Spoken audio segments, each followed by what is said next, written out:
In December 1955, in Alabama, what seemed like a minor incident erupted into a symbol of the civil rights struggle. On a crowded bus, Rosa Parks, the woman who refused to accept injustice, declined to give up her seat for a white man. Not because she was forbidden from doing so, but because after years of enduring racial segregation, she was simply fed up with the oppression. Her act led to her arrest, yet it lit a flame of unity within the African American community in Montgomery. From that moment on, people decided to boycott the bus for 381 days, a powerful act of protest against an unjust system. It all began with a woman who might have appeared delicate, but who harbored extraordinary strength and courage within her. A woman who changed the course of history and opened a new chapter for the civil rights movement in the United States. Rosa Louise Macaulay Parks was born on February 4, 1913 in Tuskegee, Alabama, as the eldest daughter of James Macaulay, a carpenter, and Leona Macaulay, a devoted teacher. Her family boasted a diverse heritage, from African ancestors and Scotch-Irish to a touch of Native American. Yet behind that rich tapestry lay a dark story. Her grandfather, Sylvester Edwards, was born out of a tragic event, marking a bitter chapter in history. At just 2 years old, when her parents separated, Rosa moved to live with her mother and younger brother on her grandparents' farm in Pine Level, Alabama. From her early days on the fields, Rosa learned the value of hard work, picking cotton for a mere 50 cents a day and learning to sew from her mother. At the age of 10, she completed her first quilt, and the following year, her first dress, small yet significant milestones that set her on a path of resilience. Growing up amid the harsh realities of strict Jim Crow laws and the menacing presence of the Ku Klux Klan, Rosa not only witnessed the tragedies of Black lives lost under mysterious circumstances, but also felt the deep fear whenever the sound of Klan horses echoed through the night. It was in this environment that the values of strength, perseverance, and courage began to take root, forming the foundation for the woman who would later dare to stand up and change the course of history. From a young age, Rosa faced numerous challenges. Chronic tonsillitis disrupted her education, and it wasn't until she was 9 that she finally had the chance to improve her health through surgery in Montgomery, Alabama. Initially, she attended a one-room class at the AME Mount Zion Church. By the time she was 11 or 12, she transferred to the Montgomery Industrial School for Girls, a vocational school exclusively for Black girls. Although that school later closed in 1928, Rosa didn't stop there. She continued her studies at Booker T. Washington High School and later at the Experimental School of the Alabama State Teachers College for Negroes. However, life forced her to abandon her full educational aspirations when she had to drop out to care for her grandmother and mother, a milestone achieved by only 7% of Black individuals in Alabama. Rosa's challenges extended beyond the classroom. She worked on the family farm, performed domestic work for white families, facing tremendous risks, and even served as a nurse at St. Margaret's Hospital. In 1932, at the age of 19, she married Raymond Parks, a barber and a founding member of the NAACP in Montgomery, who owned a car, a rare privilege for Black men at the time.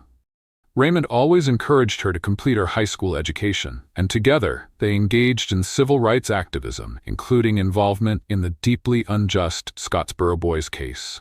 Through tireless efforts, the Supreme Court overturned the decision in Powell v. Alabama in 1950, bringing renewed hope to those who had long suffered under oppression. In 1943, after seeing a classmate's photo of Johnny Carr, Rosa began attending NAACP meetings in Montgomery and was elected secretary in December, accepting the role because she was too shy to refuse. She also joined the Voter League to increase voter registration among Black citizens, facing obstacles such as poll taxes, literacy tests, and retaliation from employers. By 1940, fewer than 0.1% of Blacks in Montgomery were registered to vote. Rosa attempted to register 3 times starting in 1943, finally succeeding in 1945 with the support of E.D. Nixon. In 1944, in her capacity as NAACP secretary, she investigated the gang rape case of Reese Taylor by 6 white men, organizing the Equal Justice Committee for Mrs. Reese Taylor. This effort garnered nationwide attention, though it ultimately yielded no result after a second trial in 1945. Historian Danielle L. McGuire described it as the largest and best organized effort connected to the foundational movements behind the Montgomery Bus Boycott. In 1954, Rosa worked as a seamstress for Clifford and Virginia Durr, a free white couple who were staunch anti-segregationists. They sponsored her attendance at Highlander Folk School in Montgomery, Tennessee during the summer of 1955, where she received training from veteran organizer Septima Clark.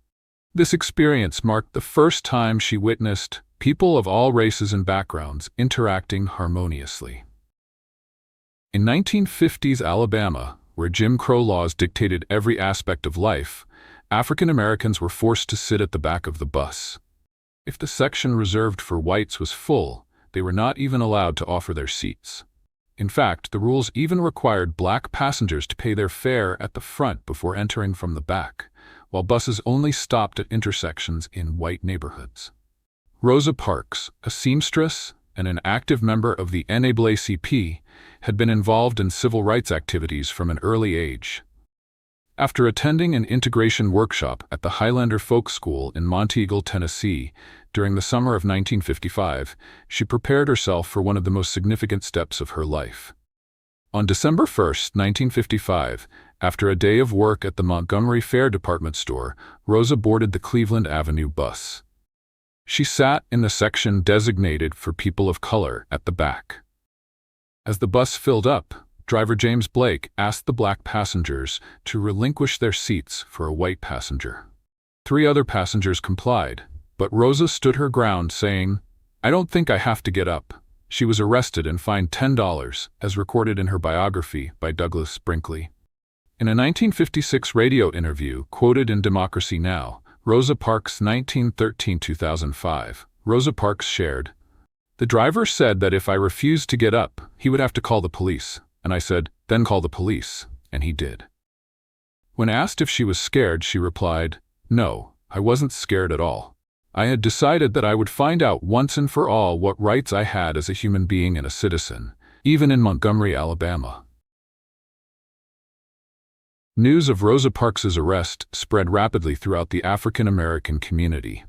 Right from the beginning, the Women's Political Council, led by Joanne Robinson, sprang into action by printing and distributing thousands of flyers calling for a bus boycott on December 5, the same day as Rosa's trial.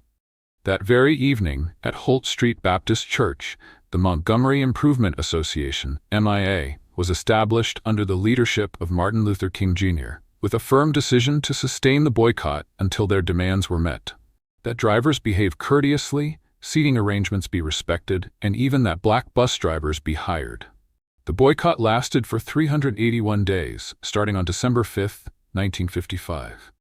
During this period, the people of Montgomery persevered by walking, carpooling, and using taxis owned by black entrepreneurs, despite harsh weather conditions and economic hardships. They faced countless challenges, from harassment to losing their jobs, such as the heart-rending case of a 72-year-old black domestic worker who was fired after 48 years of dedicated service merely for joining the boycott.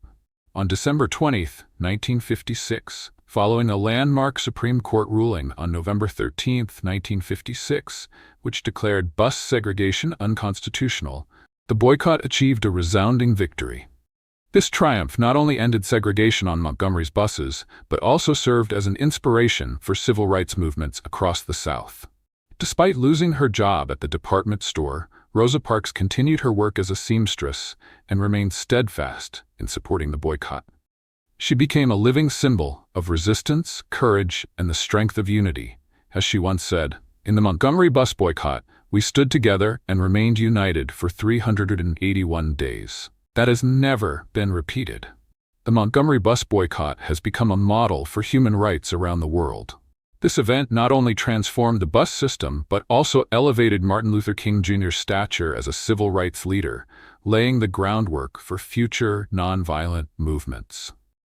It stands as a prime example of the potential of peaceful protest to challenge racial segregation. Rosa Parks continued her activism for civil rights until her passing in 2005, leaving behind a legacy as a symbol of courage and the fight for equality.